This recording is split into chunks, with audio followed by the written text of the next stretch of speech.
Okay, welcome everyone. Welcome to our third in the series of back to school videos. I'm so happy to see everyone here. I see some people are still coming in, so we'll give them a moment to get settled.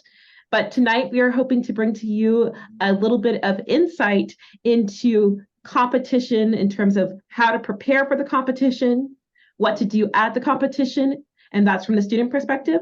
And then we are also going to cover for the parents, like what to do if you're a parent or parent judge at a competition. This is to hopefully help parents and students alike to feel a little more prepared, especially as we are heading into our 2023-2024 competition season. So it's officially begun. So yay! So excited.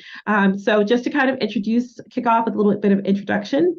If you don't know me, I am Coach Asha or Miss Asha or Asha, the program director of Who Wears Many Hats. And we have with us some familiar faces as well, but we have with us Iris, so I'm going to introduce herself in a second. And we also have the wonderful co-founder Wei, and I believe David's on the line as well. So they are going to be helping with tonight's live stream. In terms of the agenda, we're going to be covering what to do before the tournament. Like I said, we're going to be covering what to do at the tournament, and we're going to be covering parents. So first, we'll go ahead and introductions. Iris, would you like to introduce yourself? Sorry. My name is Iris Wong. I am currently a junior, but I've been competing since fifth grade, so pretty long time. This year I'm going to be doing the event informative and dramatic interpretation.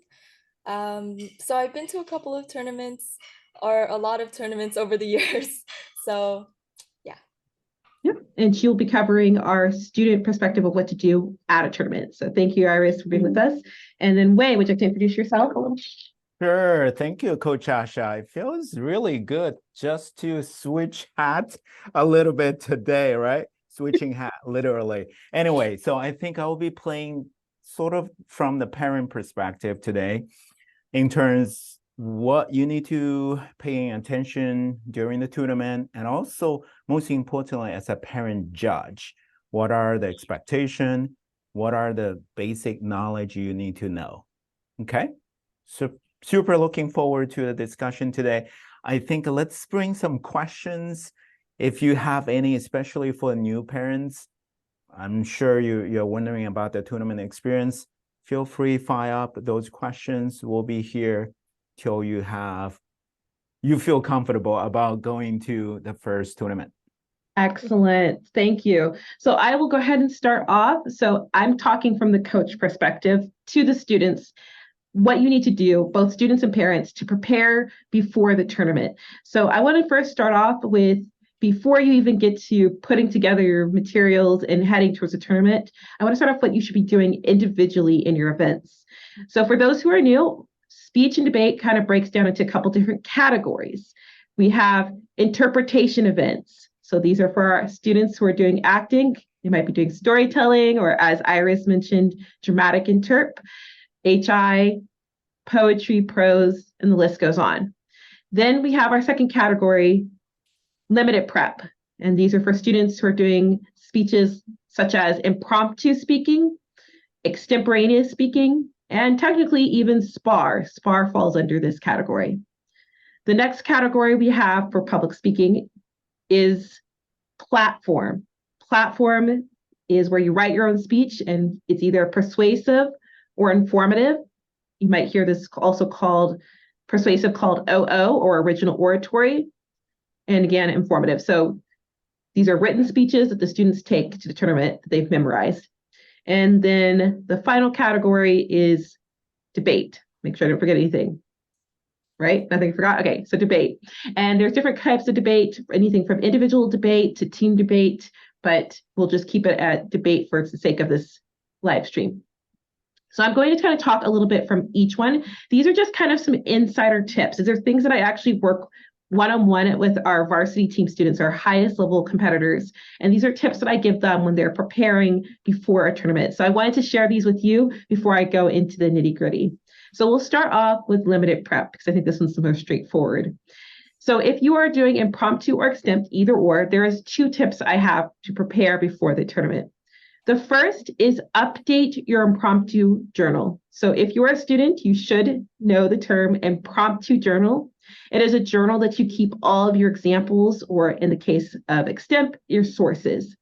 Before you go into a tournament, you want to make sure that you go through there and check your sources, check your examples, and make sure that it's updated. Make sure that you know which ones, that you have a good collection of examples. Even though it's limited prep, I always tell students it is much easier to recall information that you have intentionally written down, intentionally decided to use, versus trying to come up with something on the spot. So you really want to make sure you have a very full, very thoughtful, and just basically written out impromptu journal or extemporaneous journal filled with sources or filled with examples that you can use. So that's my first tip, is make sure your impromptu or extemp journals are up to date and are ready to go. My second tip is make sure when you're practicing, I know you've probably heard of quality over quantity, which is true, but I'm going to give a little bit more in depth into that. So specifically for impromptu, make sure that you can use an app.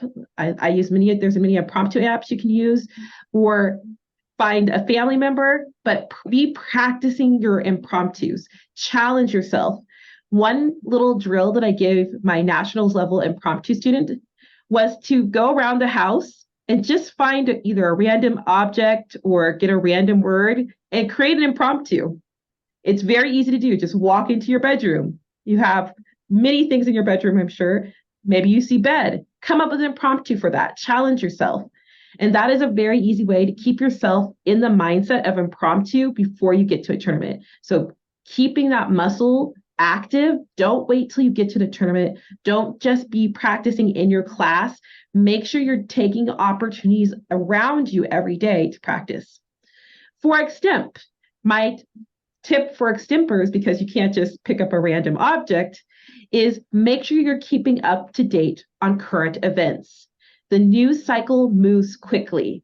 You want to be up to date on what's happening. So I really suggest for students who are in extemp to download something like the CNN app or BBC app and check it every morning. It only takes 1 minute, but you are already educating yourself and giving yourself an advantage over students who are not, and who are waiting till they get to the tournament to find out what current events are going to be in their round. So it's a very simple tip. It's something you can all do. In fact, I encourage everyone to do, is download a news app, be up to date on what's happening in the world around you for extemp. Okay, so those are my two little insider tips for what you should do before you get to tournament. You want to constantly have your mindset of actively preparing before you get to the tournament. So keep that in mind. It's a muscle. If you're not exercising it, you're not going to be as well prepared as other students. Okay, so let's move on to the next category. So let's say you're not doing limited prep. Let's say that you're doing platform. So my biggest tips for platform is mainly how you practice. So first and foremost, if you have a mirror, you have a practice format. Go in the bathroom, go in your bedroom mirror, wherever it is, practice in front of the mirror. Here's why. When we practice individually, we can't see what our body language is doing. We can't see our expressions. We can't see so many of the nonverbals that are key to a platform speech. So get in front of a mirror and practice your speech how you would practice it at a tournament. The other thing this does as well is it puts you in sort of a tournament mindset, because if you just practice laying down in your bed, you're not going to be taking it as seriously. So make sure you get up, practice in front of a mirror. The night before, even put on your suit jacket, go in front of the mirror, practice in front of the mirror. The alternative, and this is something I recommend outside of just practicing in front of a mirror, is record yourself. Record yourself. I know it can be very awkward for kids to have to record themselves, but you're going to be able to see so many things that you're not going to be able to pick up when you're in class once a week, that your coach probably sees, but you can't see. So record yourself. I would say 5 days before the tournament, record a video of yourself and then use that. Make sure you practice. I want you to take notes on things that you did well and things that you need to improve. Practice those things, and then a couple days before the tournament, record yourself again. compare to 2 videos. If you've been practicing, you should be able to see a huge difference. But the main reason why this works is because, again, intentionality. The mindset you have behind how you're practicing is already going into tournament mode. You're thinking, how can I improve? You're putting your best foot forward. So when you're practicing for platform, A, get in front of a mirror so you can see what you're doing live, but B, record yourself and then compare your first video at the beginning of the week versus a video that you take maybe 2 or 3 days before the tournament. It's going to help you to see your own progress in live time, and it's going to help you to get in the mindset of going to a tournament. Okay, moving on to my next tip. This is for interp. So I have 2 tips for interps. So first is, again, record yourself. So just like this platform, record your piece 5 days before, and then again, maybe 2 or 3 days before, so you can see the differences. The main thing for interp is, I have a couple tricks, but the first one I'm going to suggest is practice extreme emotions. And what I mean by that is if you have a character, practice that to the extreme. So if you have a character who's like really dramatic, go even bigger. I want those emotions. I want those characterization. I want the hand gestures to be even bigger, and then pull it in. The reason why we say that is because a lot of times when students do interp, they tend to hold themselves back. They only give 25%, maybe 50%. I want you to give 200% when you're practicing those characters. The reason why is you can get the feeling of what big energy feels like. Because when you're in a round, you're practicing sometimes in a big room to an audience that might be spread out, who might be localized, but you need to be bigger than just talking to your friends. So by teaching yourself to give 110%, you're already maximizing and pushing yourself in terms of your interpretation. So always, when you're practicing those characters, go to the extreme that you can. And that's really going to help you to connect with the characters, to build bigger characters. The second tip I have has to come with the script. Practice the different parts. So a lot of students start from the beginning and go all the way to the end. And I usually say that's pretty good for a beginner. But I want you to pick a part in the middle and just start acting. This is going to show that your memorization is 100% and that you're ready. If you can pick a spot in the middle and pick up and run through the rest of the speech, this is adds a level of difficulty to your acting. So pick a spot in the middle, maybe a spot at the end, and practice from that point to the end of your speech. Okay, so those are my tips for interp. I have others, but I'm not going to give all of them away today. So those are my 2. So for a debate, putting on my debate hat now. My tip for debate is going to be a little bit more general because there's so many different types of debates. So I'm going to give 2 very general tips. So first and foremost, and this might seem very logical that you would think you would do this, but first and foremost is practice and time. If you have like a case, practice and time it. So many of my students will write a case, they will debate against other students, but they really will not have a feel for how long their case is. And so they're just running through it. I want you to practice in time because that will allow you to know where you can focus your delivery energy, right?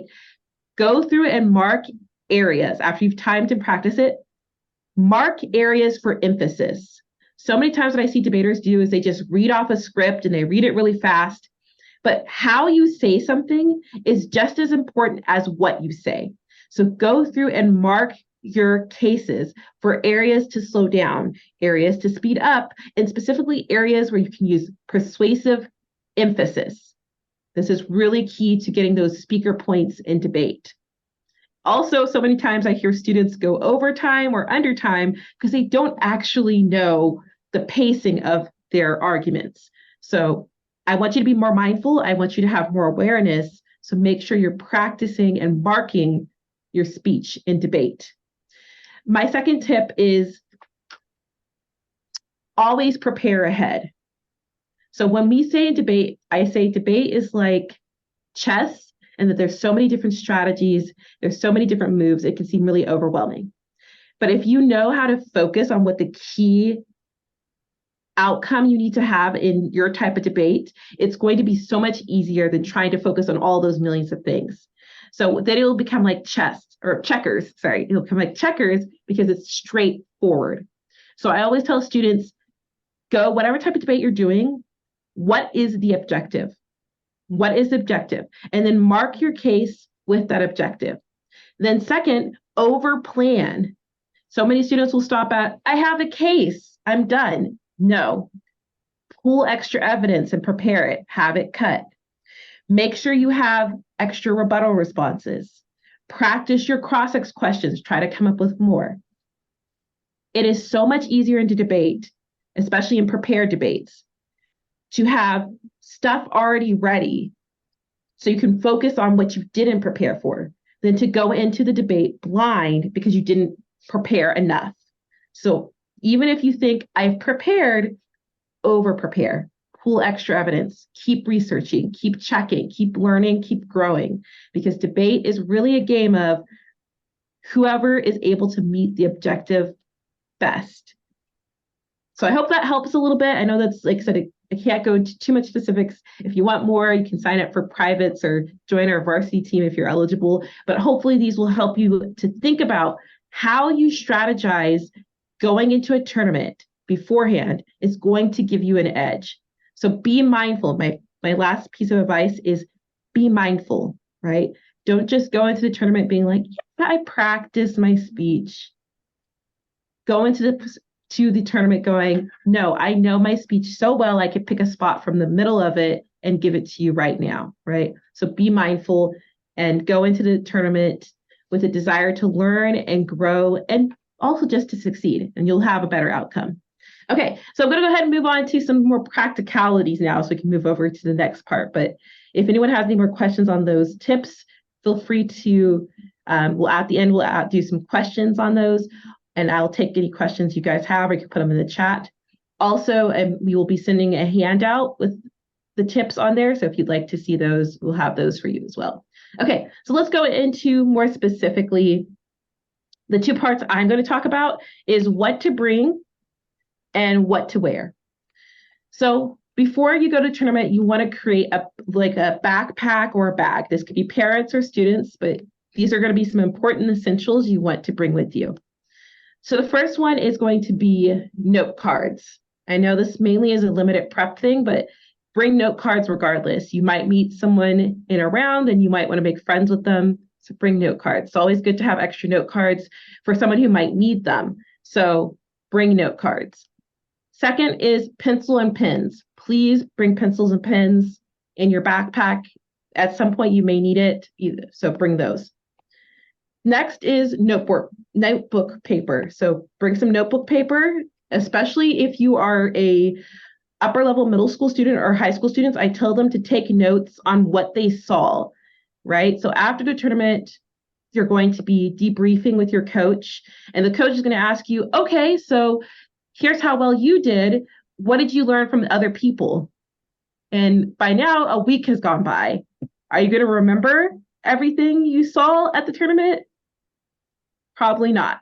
So bring a notebook, bring notebook paper, take notes. Obviously, if you are a debater, bring your case files. That's really important, or have it on your computer. For poetry, POI, and prose, if you did not receive one already, you need a black book. So if you're doing poetry, prose, or POI, you need a black book, and you can talk to our QD staff on how to get one of those, but that is something you need to bring. So those are just specific to speeches. Let's talk about other things you should have in your bag. So first is hair tie or bobby pins. Girl or guy, I've seen many a times where someone has long hair and it gets in their face. Judges notice, and sometimes they will mark down because it's distracting. So make sure you pull your hair back. Make sure you bring extra bobby pins or hair ties to pull your hair back. Timer. So especially if you're doing debate, a timer, limited prep, a timer. This could be your phone, but a kitchen timer works really well as well. Water or a reusable bottle. Please bring water. If the number one thing you hear tonight, bring water. It is, some of these tournaments are very long. Make sure to bring water or reusable water bottle. Next, for mainly for girls, if you are going to wear heels, please bring a pair of flats. I know you might think your heels are really comfy in the first hour, but when you're at a tournament for like 6 to 8 hours, it's not going to feel as comfy. So bring a pair of flats, bring a pair of slippers. A jacket. Sometimes we're at tournaments to very late. So bring a jacket, bring a sweater, bring something warm to wear. And let me see if there's anything else that you need to bring. I think those are basically, snacks and money. I apologize. Snacks and money. So especially if you're sending your student, make sure they have some snacks. We do try to have snacks at in-person tournaments for students. Sometimes they'll be selling snacks. So bring some money. Some tournaments, they do sell snacks. So do bring some money. And then also make sure to have a way to have access to lunch. Some tournaments will provide lunch, but not all do. So make sure you have food, snacks, money on hand. So that way you can make sure you can get something to eat. It's very important that you stay hydrated. It's very important that you also keep your energy up. So make sure you eat. So that is all of the things that you need to have with you at a tournament. Now we're going to go into dress code, what to wear, and I'm going to share my screen so you can see some examples, I believe. Okay. So dress code, when we say dress code, I want to kind of just clarify I want to say do's and don'ts. So most tournaments do not require you to wear a full-on suit. I know what you're seeing on the screen is a full-on suit on a lot of these students, but I want to just reiterate, you do not have to wear a suit, especially if you do not have one, if you're new.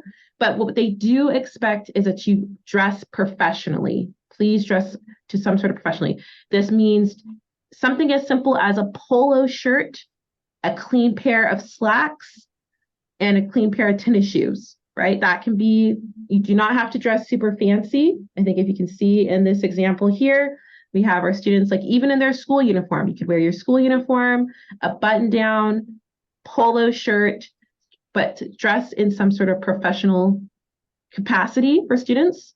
You can wear a suit if you would like, but again, you do not have to go out and invest in a suit.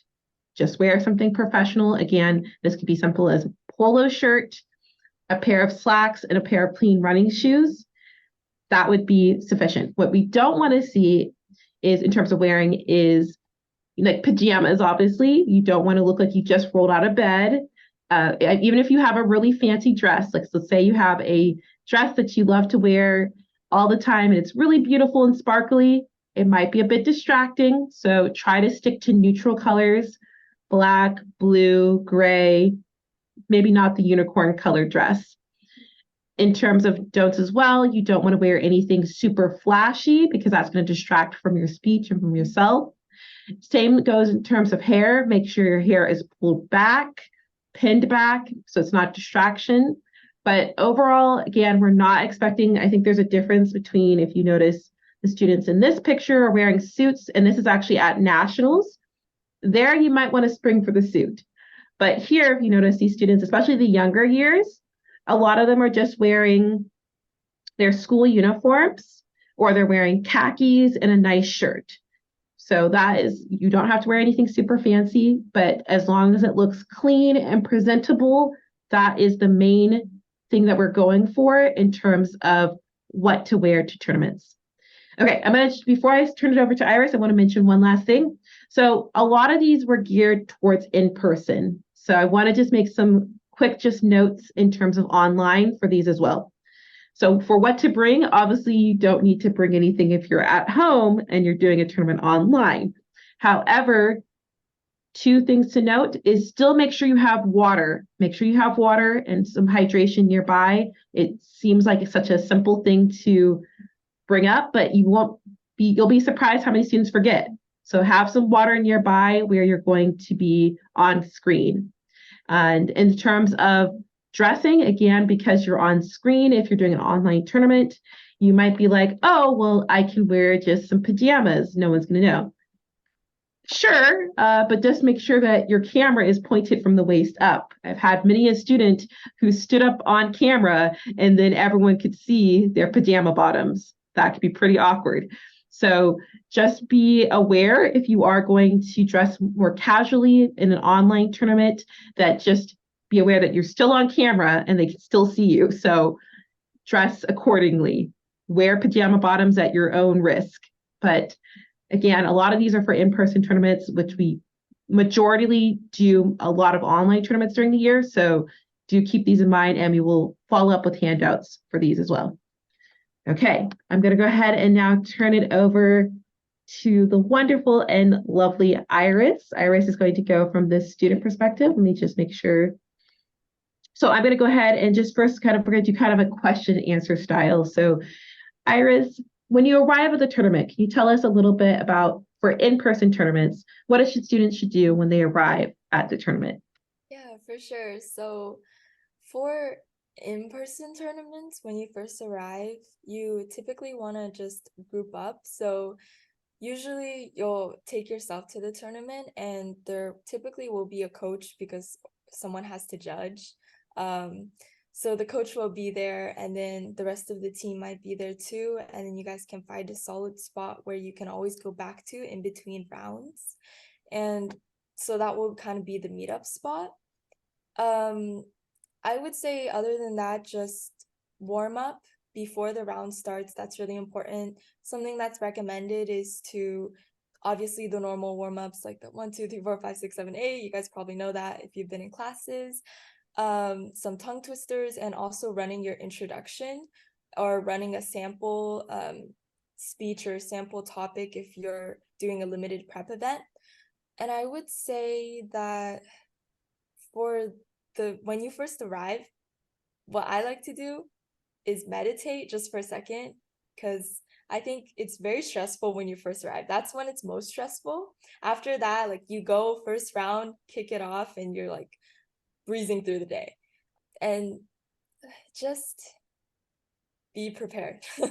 And also, like, I would say scope out where everything is, especially when I went to Nighthawk, which is a national tournament. The schools are pretty big because there's a lot of people, and they can get really confusing. Like first round, I think I was late because I was trying to find where the North Tower was. I don't even know. It was really confusing. So you just want to map out where you have to go, and also where food is, because they will sell food, how much it is, if you have enough money, stuff like that. And also stuff can get expensive at tournaments. So if you think you want to save some money, which you should, you can just bring your own water, own food, and you're good. Yeah. Excellent. Does a student need to check in? So 2 questions. One, what time or how early should a student arrive to the tournament? And then does a student need to check in once they arrive? So how early?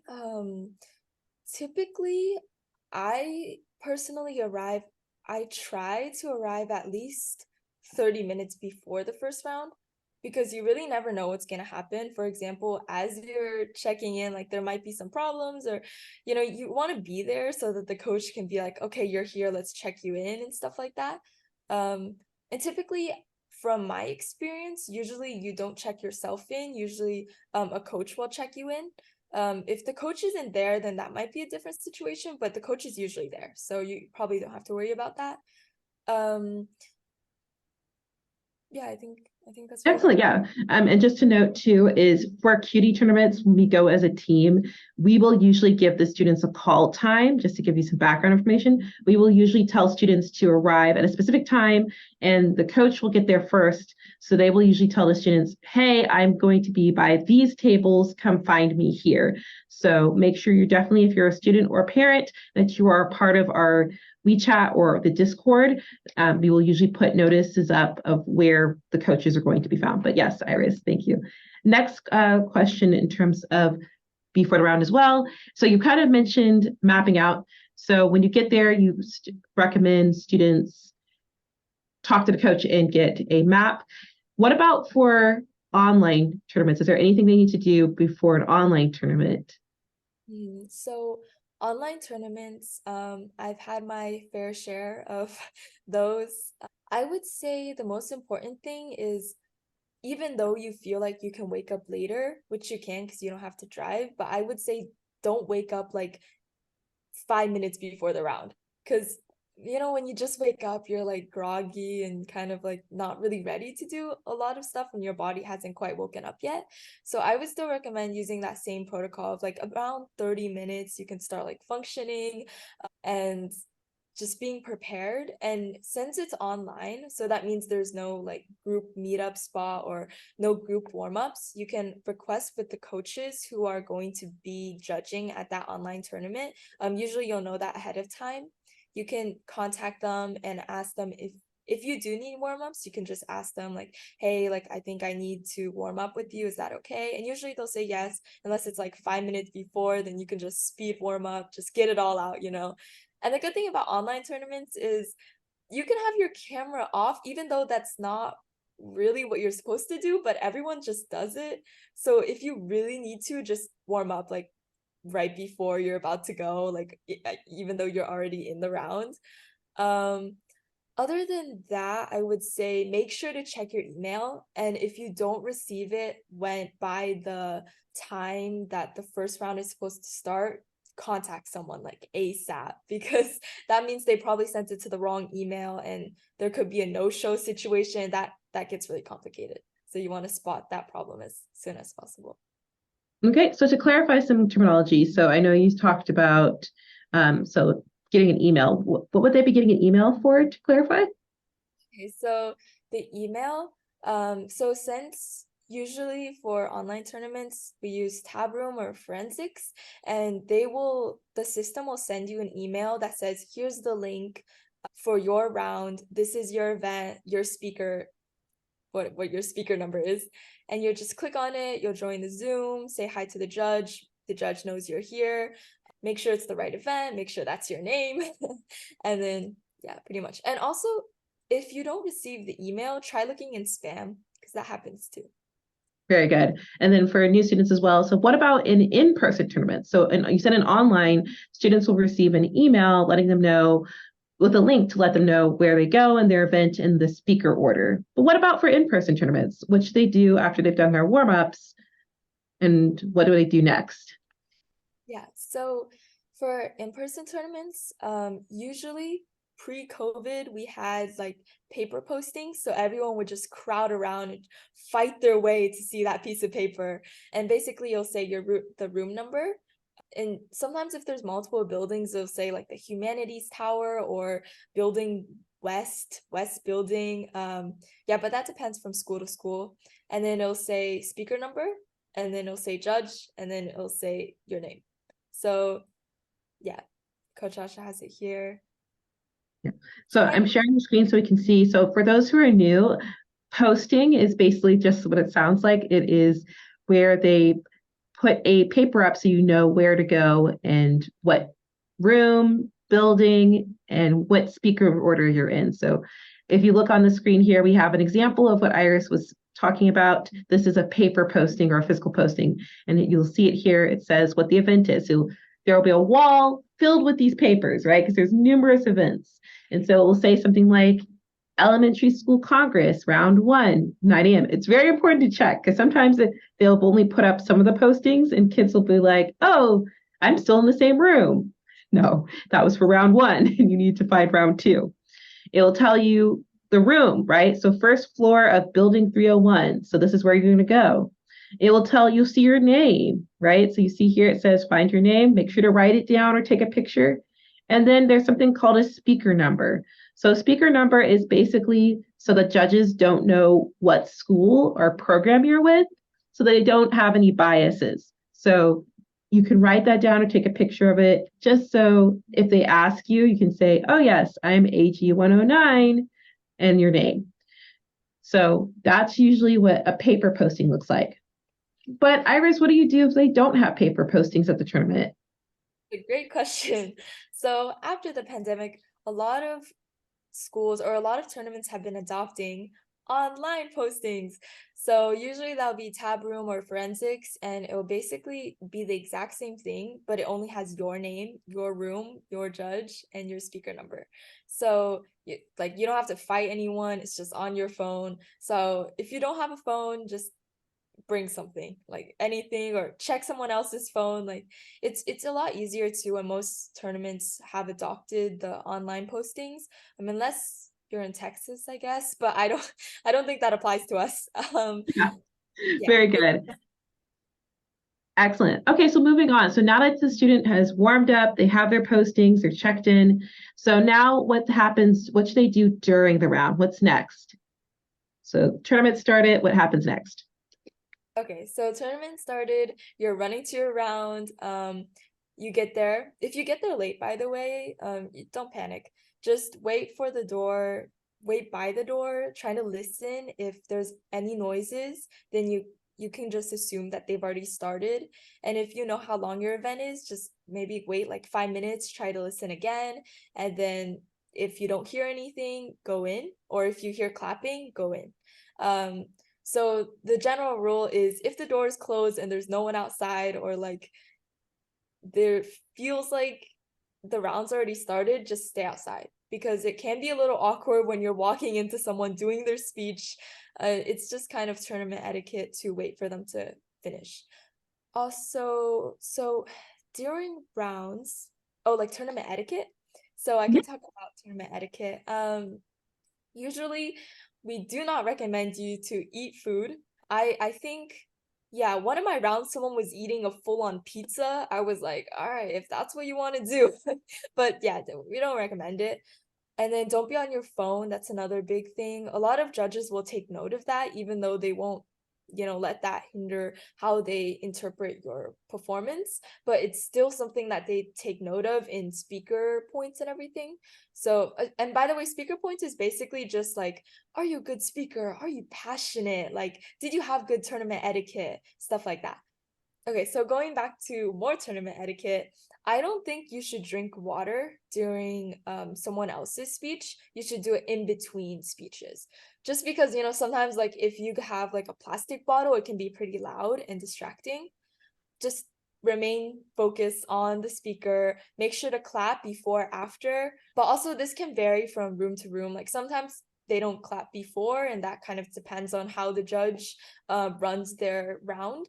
Yeah, so generally you just follow what the judge does, be respectful, and that's really it. Also, please do not take off your shoes, because just yeah, there's some wild things you'll see as you're competing, but I think that's part of the charm for competing too. So Yes, I think the emphasis on professionalism. We try to teach students that you are a professional, you're representing QD. Try to be a good representation of, you're not at your home. Don't take your shoes off. Don't eat food. That's just rude. Also, a lot of times we're using buildings that do not belong to us, right? So trash in, trash out mentality. Just don't trash a place that doesn't belong to you. We haven't had that issue very much, but sometimes students forget. Even if you're sitting at the tables outside, make sure to clean up after yourself. Always look around, see if there's trash, pick it up. Just be polite. Okay, what about if you've given your speech? Can you just leave then? So if you've already given your speech, you're like, dang, I killed that. Like, after you do your speech, you really go back to your seat, stay there, and wait. So unless you're double entered, you should always stay there, because it's kind of like everyone should have the same amount of audience so that they can all be judged on an equal like scale.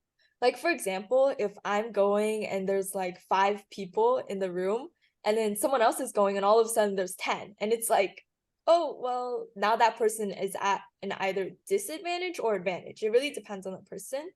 So usually try to be respectful and just stay there.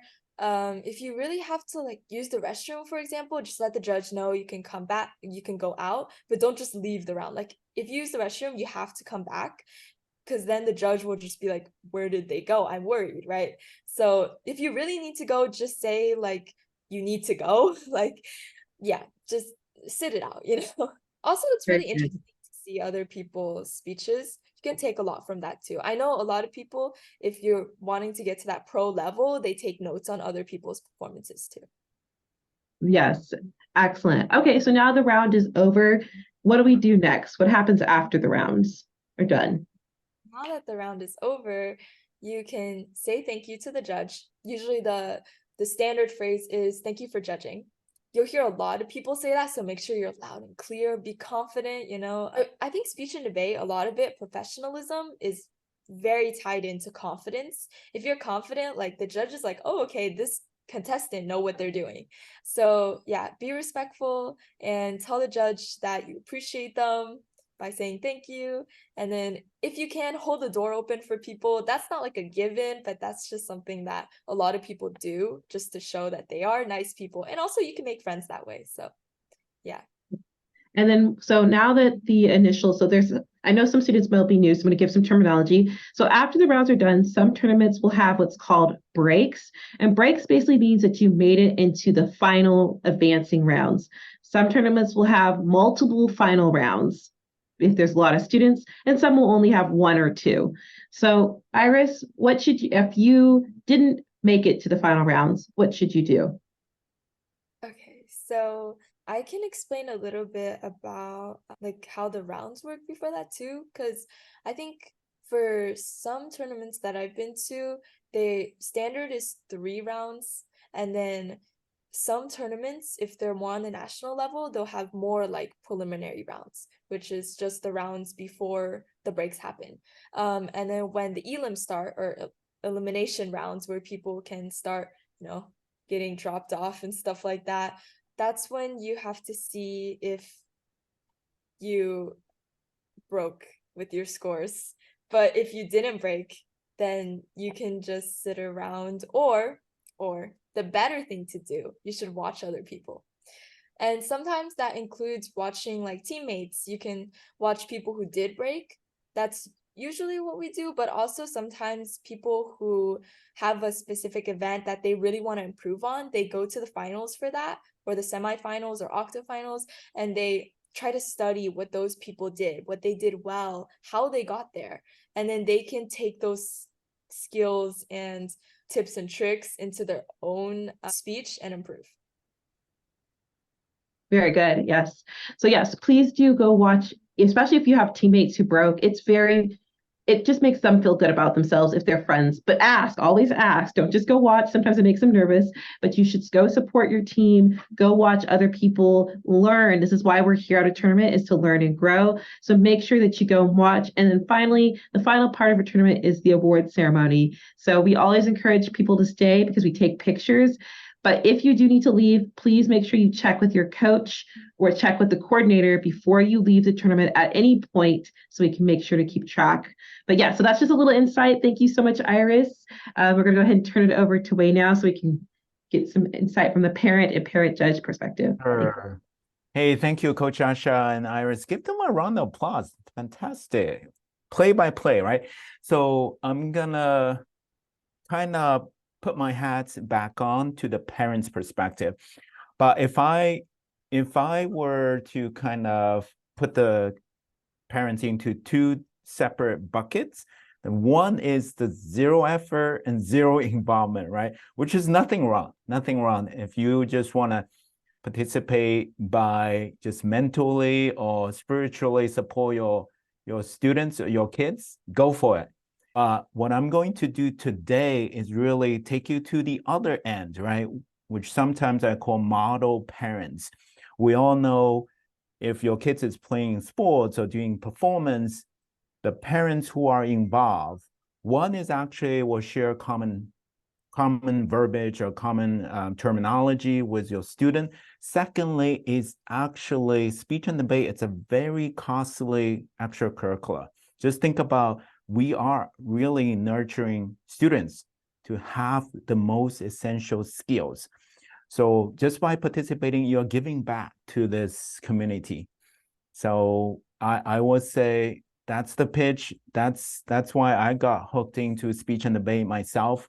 I've been a Toastmaster for lifetime. I think speech and debate starting young is really the best investment you can do. So I'm going to do, in the next couple minutes, I'm going to speed through, I'll do the show and tell style. So especially for those new parents, you can follow along.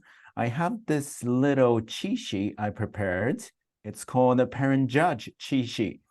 So the way I want to do it is really give you some pointers. Like before the tournament, I think Coach Asha mentioned about you have to condition yourself. This is like bring the A game, right? Even being a parent judge, you want to bring the A game. So all the students will have a fantastic experience. In order to do the A game, you have to understand a few things. One is the tournament schedule. How long is the tournament? It's not all tournament is created equal. So I'm going to show you some example. And second thing is you have to get familiar with the event rules. The event rules could be a little bit messy, but there are main rules you can follow. All right, so I'm gonna show you. First, I'll show you some tournament schedule.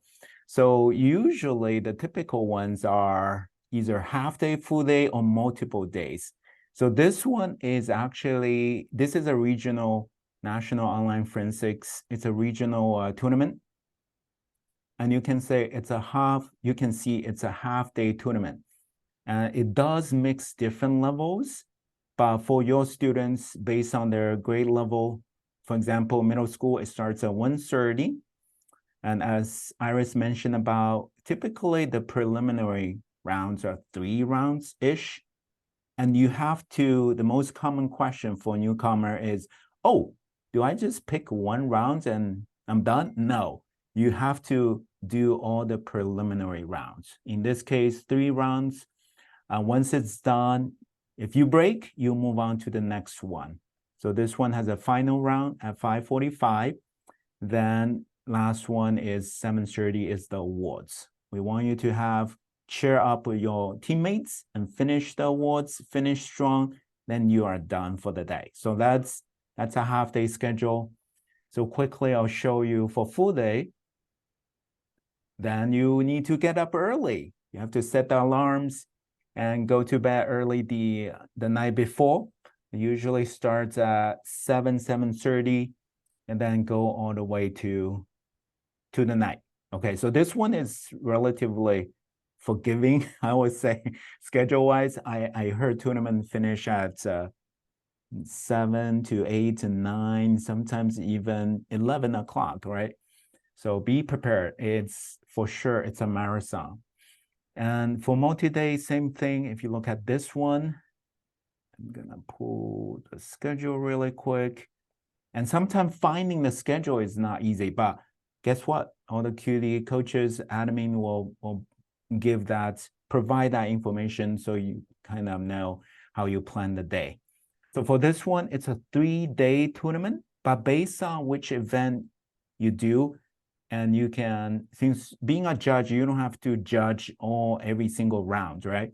And also you don't have to be a speech judge and the debate. Usually that's all separate. If you do speech, you just follow the speech pattern, okay? And that's a 3-day tournament, but for speech, you only need to stay 2 days if you look at the speech rounds, okay? So that's really the first thing you want to pay attention. And next one is the event rules. Okay, event rules is, then I just pull this up. So event rules for most of the tournament, I would say we follow kind of the standards. The national standards, it's the NSDA, National Speech and Debate Association. They have the standard for events. And their variation. At the state level, there's some CHESA rules for the high school. Then at the local level, you have the different league like SCJFL and the National Online Forensic rules. So I'm gonna just, this is not gonna be like a training. I wanna show you this and that, but just for awareness, you can take a look at like what are some possible rules. Like for Jackal, it will, if you take a look at this, let me see. Okay, so you can see most of them will follow the NSDA. Then they are different things. I don't want to get into the nitty-gritty, but I'm gonna just quickly show you for the NSDA, for example, middle school, right? That's the national standards. and it's governed by this, for example, middle school. High school has a different manual. So middle school unified manual, and you can see, oh, okay, so what are the events? You can take a look, and it will list different events, and it will provide the guidelines as well. Most important for judge, you need to time. Oftentimes you have to time for the competitors, and even competitor, they can time themselves. You have to jot it down in your ballots as well, which I will cover. Ballots is really the documentation you produce after you make the judging rounds, right? So they have the timing rules, and they have some detailed rules you have to be aware. So being a judge, initially it could be a little bit overwhelming, but I want to say you can do it. You can do it for sure. I'm going to keep going. So during the tournament is the biggest thing. This is a speech and debate tournament. So the most important is we have to follow the communication. We have to overly communicate. So follow the tournament director's instruction, and especially if you don't have assignment for the round, you might have to stay in the standby room just in case some judge is not picking up the ballots, right? So those are, we're getting all the technical different scenarios, but just follow the instructions. They tell you, hey, when to show up, you show up, and they probably have some judge training. Although some of the local tournament, they get rid of it, it becomes a school responsibility. So that's why we actually want to really train more parents and get you familiar with how to do the judging. I guarantee once you get into that, it'll get easier. Secondly, it's actually, you will appreciate a lot of the speech, a lot of the pieces the student will be performing. I wow so many times once I saw some performance. Okay, second one is develop a system to fill out the ballots. I would say this is probably the chunkiest part. This is the meat of being a judge. I'm gonna glance over due to the time kind of constraint, but this is what we were thinking about. We will schedule some trainings, and maybe in October, I'll give you guys a more deep dive on how to fill the ballots. But the ballots, again, will provide the feedback. But in general is you want to use, in real life, right? You use a sandwich style. You have the positive, that's the bun. You have some constructive feedback, that's sort of the negative part. And then you have some positive part again. So sandwich style, and give them something to ponder on, give them something to improve on. There's always room for improvement. Then you want to rank the speakers as you go, because don't do it at the end of the round, because there are possibly 6 to 8 speakers. I guarantee at the end you might not be remembering everything, which happened to me before, right? So I learned you have to rank. So almost, if you are a little bit tech savvy, it's almost like a bubble sort type of, you compare speaker 1 to 2, then you compare speaker 2 to 3, 3 to 4. That's how you rank it, right? Then, and also in order to judge fairly, you do have to have some basic understanding of the event. So that's how really you go jump in and you start accumulating the knowledge on the events. We will be your resource on how to judge, especially if that's your first time. Okay, and next one, this is more motivational. Don't feel like you're not qualified to judge. You are. So long as you act professionally, you want to be kind of a role model in the room too for the students. And then, and if you can follow the speech, you are qualified to judge. There's a term for judges who are not kind of experts in speech and debate, or not speech and debate coach. It's called a lay judge, right? So they actually sometimes appreciate the lay judge because we can provide more intuitive feedback as well. So next one is be a good team player. And oftentimes at the national level, you will have two more colleagues, like 3 judges in the same room. So you want to really work together. Whoever is maybe the most experienced can call the shots, and you guys need to talk, to communicate. And once it's done, either stay in the room, finish the ballots, or go to the judge room and kind of do it on your own. So you communicate and make sure you create that great round experience for the competitors. Lastly, take advantage of the hospitality. It's a long day. Usually all the tournament director will provide some sort of food, drink, and have a place, coach's lounge, you can hang out.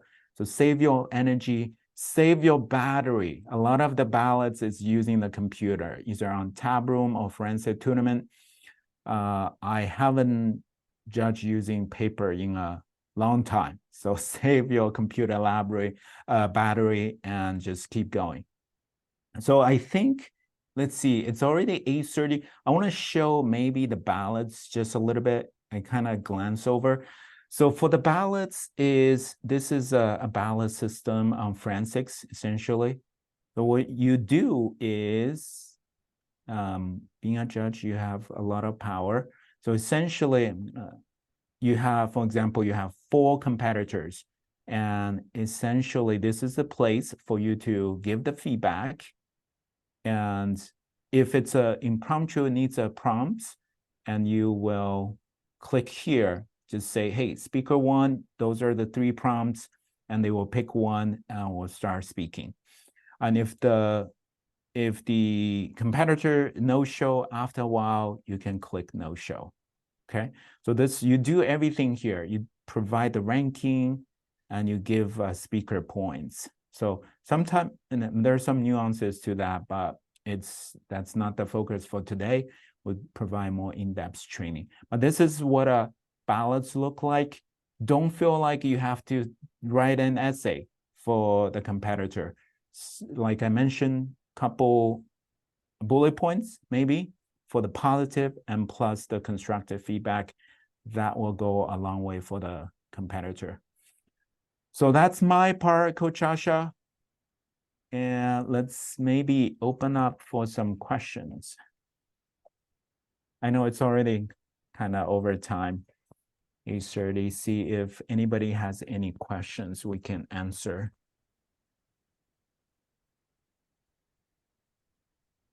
You can also put them in the chat as well. So put them in the chat.